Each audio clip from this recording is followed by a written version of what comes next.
참 이번 주 금요일 저녁부터 이 비가 이렇게 왔는데 참 복된 비인 것 같습니다. 요즘에 이 충청도 지역에는 굉장히 가물어서 참 먹을 물도 별로 없다고 해서 굉장히 걱정했는데 이게 복된 비가 와서 얼마나 감사한지. 게다가 또 비가 오니까 놀러 안 가서 많이 나오셔서 참 감사하고. 네. 오늘 이 말씀의 본문은요, 사도 바울이 본인의 예수님을 만나게 되고 그리고 그 예수님의 주신 사명을 가지고 지금까지 살아온 부분에 대해서, 그리고 유대인들이 고소한 것에 대한 것에 무죄를 변명하고 또 간증하는 내용인데, 이미 이 동일한 내용이 벌써 네 번째예요, 지금 현재. 예, 계속해서 이제 9장에 나온 말씀이 있고, 유대인들 앞에서 한 번 있었고, 또 벨릭스 총독 앞에서 한 번 있었고, 베스도 총독, 지금 현재 이 오늘 본문에도 예수님을 만나게 된 사건에 대한 말씀입니다. 그래서 계속 이 내용 자체는 벌써 네 번째 반복되는 그런 본문 내용인데, 그런데 이 간증은 동일한데요. 이 간증을 통해서 오늘 본문의 말씀을 보면 조금 더 나아가서 사도 바울은 지금 현재 이 기회를 총독과 귀족들과 왕에게 복음을 전하는 기회로도 삼고 있다는 것을 보게 됩니다. 무슨 말이냐면, 본인이 2년간 구류를 당하지 않았습니까? 구류 생활을 하면서 그냥 여기에 끝도 없이 있는구나 이렇게 절망하는 것이 아니라, 이 모든 상황 가운데도 하나님의 뜻이 있다는 것을 깨닫고, 지금 그래서 2년 동안 유대의 지도자들 많은 사람들을 만날 수 있게 하고, 또 이런 기회 때문에 오늘 왕과 총독과 귀족 앞에서 변증하며 하나님의 말씀을 또한 전하게 됐다는 것, 이런 기회로 삼고 있다는 것을 알게 됩니다. 그래서 우리도 이러한 상황들을 보면서 주어지는 모든 상황 가운데, 이것이 좋은 상황이든 아니면 좋지 않은 어려운 상황이든 간에 그 속에서 하나님의 뜻이 무엇인지를 분별하는 것이 필요합니다. 그래서 단지 어려움에서 건져주심을 구하는 그러한 것을 넘어서서 하나님께서 이 상황을 무엇을 위해서 주셨는지, 바로 이러한 주님의 뜻을 분별하는 자가 되라는 것이죠.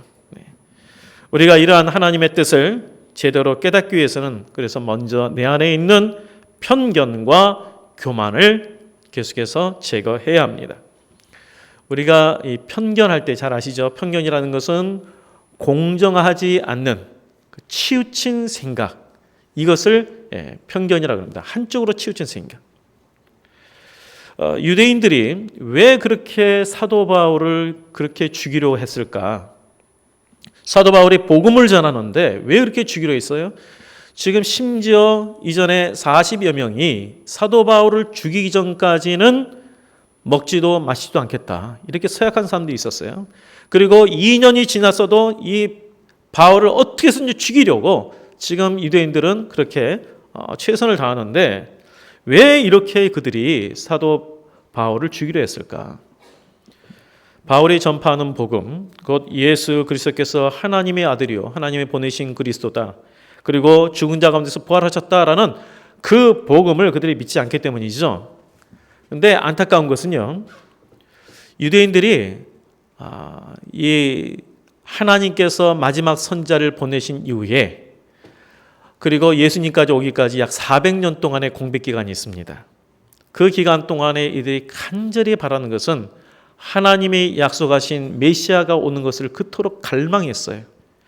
그런데 정작 하나님께서 하나님의 아들이신 이 메시아를 보내주셨음에도 불구하고 이들이 깨닫지 못하고 오히려 핍박했어요. 바울도 마찬가지였죠. 바울도 예수님을 만나기 전까지는 그가 얼마나 악명 높은 자였는지 오늘 본인이 고백하잖아요. 내가 이 예수 믿는 자들을 핍박했는데 잡아서 믿음 자들을 옥에 가두기도 하고, 그리고 아주 그 믿음에 대해서 험한 말을 하기도 하고, 그리고 외국에까지 가서 그들을 잡아오려고 했다. 나는 이런 사람이었다. 그런데 내가 예수님을 만나고 나서는 전혀 다른 삶을 살게 되었다, 이렇게 말씀하고 있습니다. 사실 바울이 본인이 율법에 있어서는 엄한 교육을 받았고 바리새인으로서 많이 성경을 공부했다고 그랬어요. 그럼에도 불구하고 정작 예수님을 깨닫지 못했어요. 왜 그런 일이 일어났을까? 왜 이렇게 그토록 갈망하고 그리고 그 나름대로 말씀을 본다 그러는데 왜 정작 하나님이 보내신 사람을 그들이 깨닫지 못했을까? 그것은요, 우리도 마찬가지예요. 그들이 기대하는 메시아, 그들이 생각하는 하나님이 따로 있기 때문이에요. 하나님이 말씀하시고 보여주신 것을 믿는 것이 아니라 내가 기대하고 생각하는 대로 믿어서 그래요. 그래서 정작 하나님의 아들이 와도 그들이 알지도 못하고 깨닫지도 못했다. 바로 이 편견과 교만에 기반을 둔 내 중심적인 신앙 때문이라는 것을 알 수가 있습니다. 우리가 하나님의 인도함을 받는 데 있어서 큰 걸림돌이 되는 것이 바로 이러한 신앙적 편견과 교만입니다. 신앙적 편견인가 이런 거예요. 아까 편견이라는 것이 공정하지 못하고 한쪽으로 치우친 생각이라고 그랬죠. 자, 우리가 편견이 어떤 게 편견이 될 수 있냐면 지금 현재 내가 경험했던 신앙이 전부인 것으로 생각하거나 또 어떤 전통을 그것을 절대화시킬 때 편견에 빠질 수가 있습니다. 이게 이제 조금 극단적인 비유인데 우리가 예배를 참 소중하게 생각해야 돼요. 정말 예배는 중요한 거예요. 그런데 주일날 꼭 예배를 2번 드려야 됩니까? 오후 예배를 성경 공부하면 안 됩니까? 우리 가운데 내가 경험했던 것이 절대화시키면 이런 부분에 대해서 감당이 안 돼요. 우리 편견이라는 게 그런 거예요. 내가 경험한 것이 전부라. 말씀대로 우리가 봐야 되는데 내가 경험하고 내가 생각하는 것이 전부라고 할 때는 갈등이 오는 거예요. 우리 교회에는 아직 그 여자 장로님이 안 계세요. 왜 아직 우리 교회 여자 장로님 안 계신지 모르겠는데 여자 장로님이 되면은 장로님으로서 뭔가 역할이 좀 부족합니까? 아니죠. 그래서 앞으로는 우리 교회도 우리 권사님들이 여자 장로님 많이 생기시길 바랍니다. 남자분 우리 성도님들이 대답을 안 하시죠. 그리고 교만이 어떤 게 교만입니까? 우리가 뭐 스스로 높아지는 것이 교만이기도 하지만 성경적인 교만의 출발은요. 내가 하나님의 말씀을 듣지 아니하고 또 하나님께 묻지 아니하고 내 생각대로 행하는 것. 이게 교만의 시작이에요. 그래서 우리가 하나님 앞에 기도하지 아니하고 하나님 말씀을 통해서 그 뜻을 분별하지 않으려고 한다면 이것이 우리의 교만이라는 거예요. 그래서 우리 지난주에도 하나님께서 제단을 쌓는 데 있어서 돌로 제단을 쌓는데 다듬지 않는 돌로 쌓아라. 있는 그대로 돌로 쌓아라 그랬죠. 그러니까 너희들이 인위적으로 만들지 말라는 것. 주님께서 말씀하신 그대로 하라는 것. 이스라엘 나라가 처음에 이제 출발해 한 나라로 출발하다가 솔로몬 왕이 죽고 난 이후에 이스라엘의 2 나라로 이제 분열이 됐어요. 그래서 북왕국 이스라엘, 남왕국 유다 이렇게 이제 분열이 됐습니다. 그럴 때 이제 북왕국 이스라엘의 초대 왕이 여로보암 왕인데 이 예루살렘 성전이 유다에 있는 거예요. 그러니까 절길 때에 하나님을 섬기려 하다 보니까 예루살렘으로 가다 보니까 유다로 내려가는 거예요. 이스라엘 나라 서로 양분이 되어 있는데도 불구하고 백성들이 유다로 내려가니까 이 여로보암 왕 입장에서 뭐냐면 자신의 정치 어떤 그 위치가 뭔가 약화될 거라는 염려가 있었던 거예요. 그래서 어떻게 했습니까? 야, 너희들 수고하게 거기까지 갈 필요 없다. 그러면서 남쪽과 북쪽 베델과 단에 따로 제단을 쌓는데 이제 금송아지를 만들어 놓고 이것이 바로 너희들이 섬길 여호와다. 바로 이 형상이 여호와다라고 이야기를 합니다. 그래서 두고두고 이 여로보암의 죄를 계속해서 성경은 이야기하고 있어요. 근데 우리가 여기서 잘 생각해야 될 것은 다른 바알이나 아세르나 그 당시에 다른 우상을 섬긴 게 아니에요. 지금 현재 이 여로보암 왕이 뭐라고 말했냐면 이것이 하나님이다. 너희들 하나님을 섬기는데 예루살렘에 내려갈 필요 없다. 예루살렘만 하나님 계시냐? 여기도 하나님 계신다 하면서 하나님의 모양, 형상을 금송아지로 만든 거예요. 이게 하나님께서 아주 싫어하시는 우상숭배라고 말씀한 거예요. 하나님을 너희들이 마음대로 형상을 만들어 놓고 이게 하나님이다라고 하는 것, 이걸 우상숭배를 한 것이에요. 그래서 다른 어떤 신을 섬긴 것도 우상숭배지만 하나님을 내가 내 나름대로 생각하는 그 하나님을 만드는 것도 우상숭배다. 철저히 하나님의 말씀을 통해서 우리에게 가르치신 그 하나님을 섬겨야지, 내가 기대하는 하나님, 이 하나님을 만들어서 섬긴 것은 우상이다라고 말씀하고 있는 거예요. 유대인의 이 편견에 바로 그 부분이 있었어요. 메시아는 갈릴리와 같은 변두리에서 나올 수 없다는 편견이 있었어요. 이 갈릴리 지역은 하나님의 성전이 있는 예루살렘에서 멀리 떨어져 있는 곳이에요. 예루살렘도 아니고 유다 지역도 아니고 갈릴리 지역. 갈릴리는 이방인들이 많이 살아요. 그래서 갈릴리에서 오히려 순수 유대인들은 소수예요. 아니 어떻게 그러한 곳에서 선지자가 나올 수 있느냐? 선지자도 나올 수 없는데 어떻게 거기서 메시아가 나올 수 있느냐?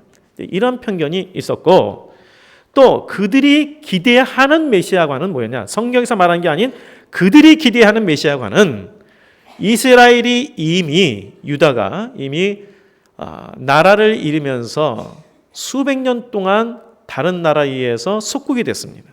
그러니 메시아가 오면 이 모든 속국에서 떨쳐 일어나 이 유다를 세상에 우뚝 세워서 전 세계에 영향을 끼치는 그런 나라가 되게 하실 거다.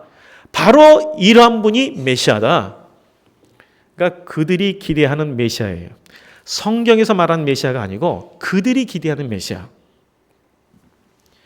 바로 이러한 편견이 있다 보니까 정작 예수님께서 오셔서 말씀을 증거하셔도 듣지 않은 것이고, 그리고 예수님께서 십자가에 달려 돌아가셨어요. 그리고 부활하셨지만 근데 십자가 나무에 달린 자마다 저주받은 자라고 성경은 기록하고 있습니다. 그러니까 이들은 아니 어떻게 저주받은 자가 메시아가 될 수 있느냐, 그래서 믿지를 않는 거예요. 자, 이런 편견이 바로 하나님의 뜻을 깨닫지 못하게 한다는 것을 오늘 본문의 말씀에도 그리고 성경에서 계속해서 보게 됩니다. 그렇다면 우리에게는 이러한 편견이 없는가? 우리 신앙의 편견이 우리에게도 많이 있지만 우리 그 중에 만연되어 있는 우리 한 가지, 아까는 한 몇 가지 한 사례에 대해서 얘기했지만 기본적인 우리 자세에 대해서 이야기한다면 우리에게 공로주의라는 편견이 있어요. 공로주의. 내가 이 정도 했으면 하나님이 내가 원하는 대로 채워주셔야 한다는 보상심리. 그래서 이것이 안 되면 하나님을 원망하고 떠나가기도 해요. 아니 내가 그래도 이 정도 하나님 섬겼는데, 내가 꼬박꼬박 주님의 전에 나와 예배드렸는데, 그리고 기도했는데 왜 하나님 안 들어주십니까? 이 정도 했으면 하나님께서 나에게 이렇게 해주셔야 되는 그런 하나님 아니십니까? 그래서 어려움이 오고 힘들 때 오면은 원망하고 떠나가기도 해요. 그런 경우가 적지 않습니다. 그게 왜 그러냐면 내가 생각하는 하나님, 내가 기대하는 하나님과 실제 하나님과 다르기 때문에 그래요. 우리 이제 성도님들 중에도 여러 가지 물질적인 어려움들, 또 질병의 문제들, 또 우리 자녀들 같으면은 이제 장래 진로의 문제들. 수능이 이번에 목요일입니다. 이제 시험을 치르고 있는 우리 자녀들도 있고, 요즘에 취업이 굉장히 어렵기 때문에 또 취업 재수생도 있고, 참 여러 가지 우리 기도의 제목이 참 많습니다.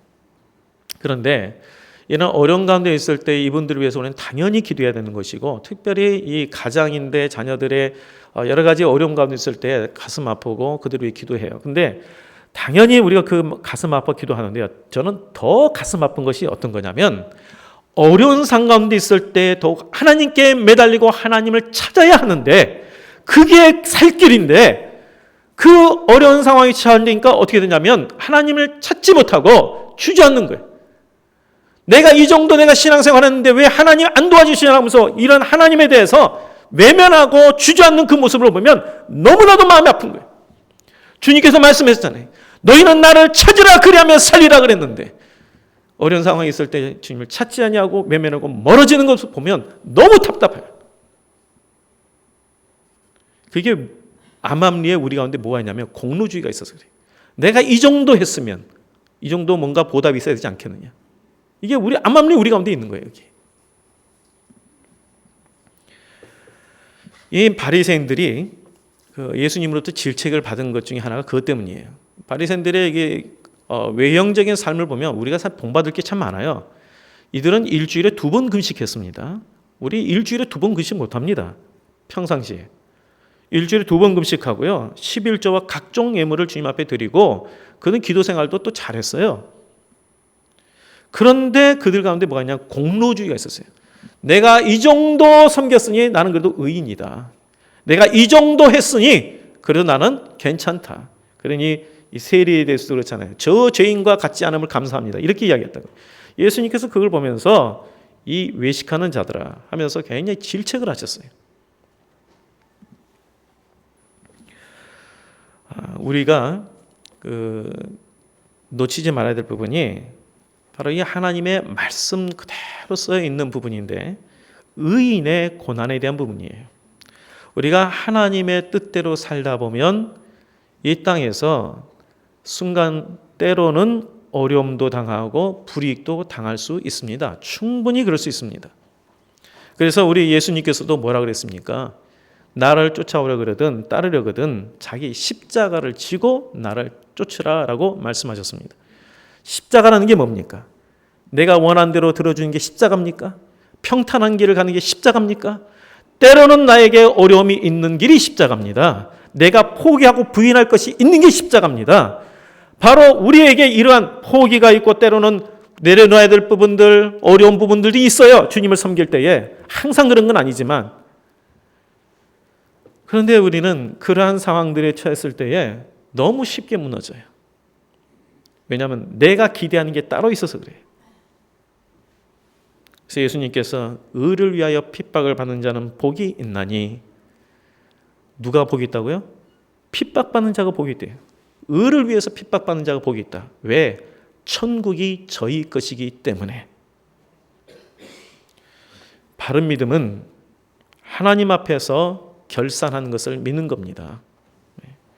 이 땅에서만 복이 계산되는 게 아닙니다. 하나님 앞에서 최종적으로 계산됩니다. 그래서 하나님 나라의 상급을 소망하는 것, 이것이 바른 믿음입니다. 성경에 예수님께서 조금 그 부분을 극단적으로 비유를 하셨잖아요. 뭐냐면 부자와 나사로 이 비유를 하셨어요.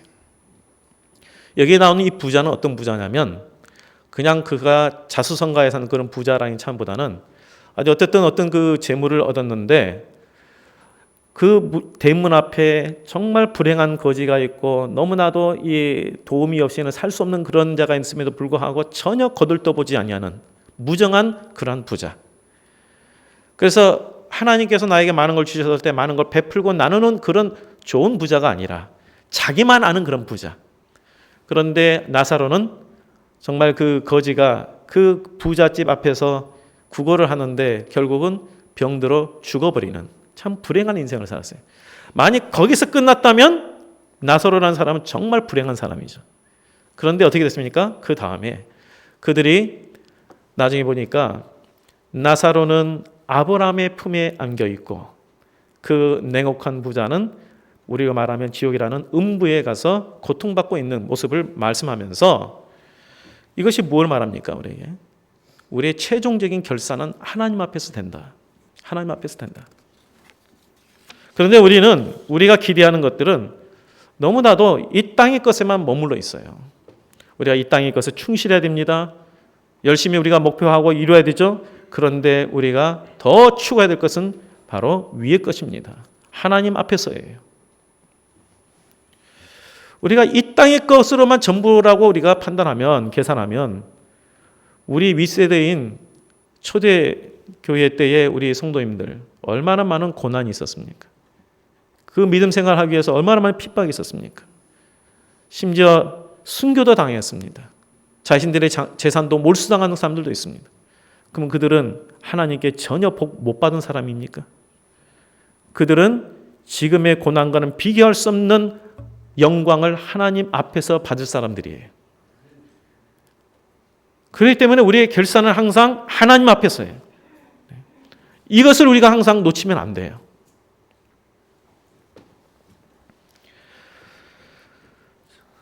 하나님은 변함이 없는 분인데 내가 생각하는 하나님이 따로 있기 때문에 차이가 발생해요.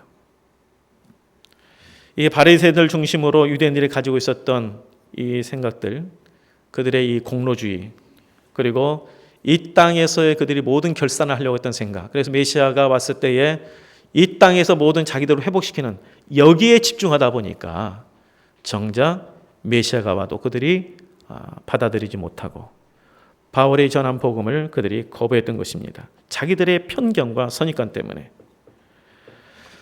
바울도 그랬어요. 직접 예수님을 만나기 전에는 그도 동일했습니다. 그런데 주님을 만나고 난 후에 지금까지 그의 눈을 덮었던 편견과 교만과 선입관의 비늘이 벗겨졌습니다.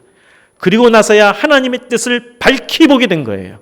아, 이전까지 내가 옳다고 생각했던 것이 잘못됐구나.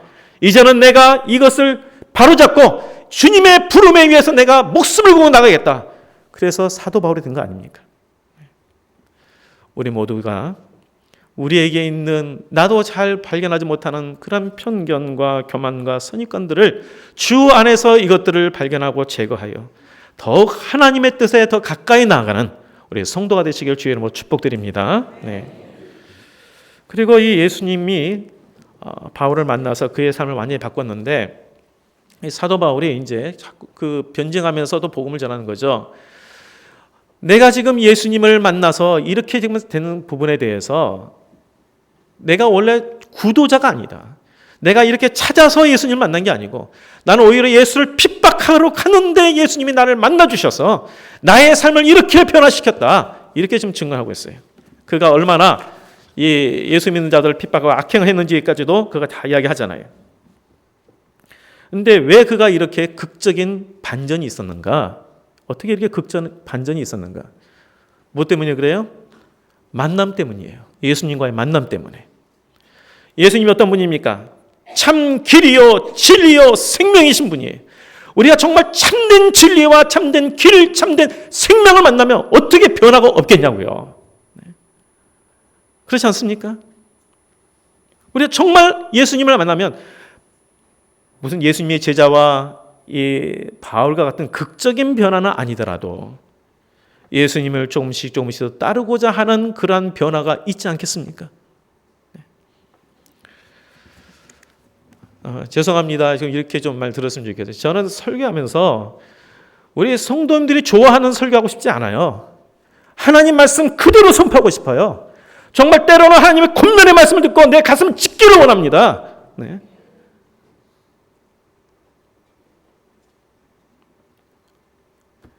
우리 예수님의 이 말씀을 들 때에 우리가 심각성을 깨달아야 돼요. 우리 가운데에 있는 우리 마음 가운데에 주님으로부터 조금씩 벗어나 있는 것을 바로잡을 수 있는 기준이 뭐냐면 하나님의 말씀이에요.